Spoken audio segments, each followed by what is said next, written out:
Марат Бердібайұлы, әкелер алаңына сұхбат беруге келіскеніңіз үшін рахмет.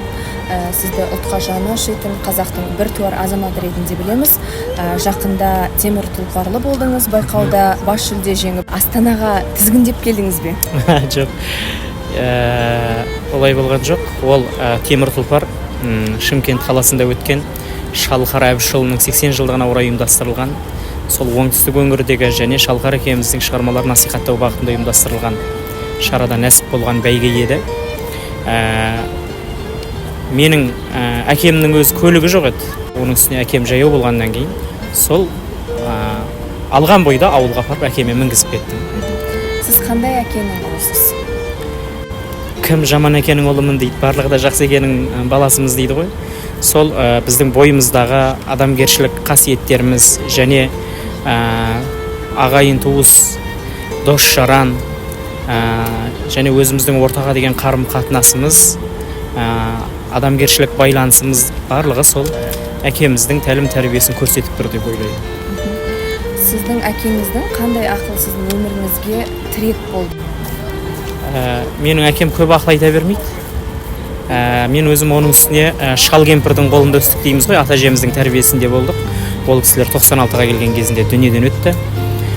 Көбіне сол кісілердің бойындағы мына ағайын туысқа деген мейірбандық, табиғатқа, жан-жануарға, бүкіл мынау жаратылыстағы мақұлқаттардың барлығына деген адам сондай бір мейірім шуағын сол үлкен кісілердің бойынан алдық.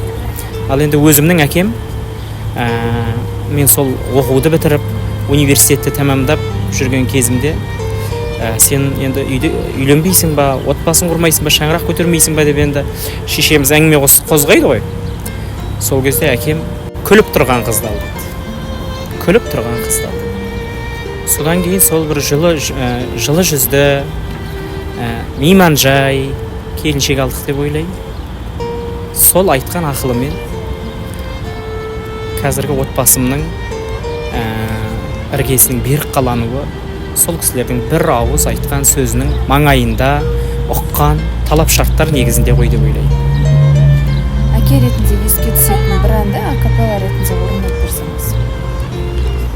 Жас едім өмірге еркін бойламаған, күн ертең не боларын ойламаған, шарықтап кетсем дағы қанат қағып, өзіңдей қамқор әке қайда маған.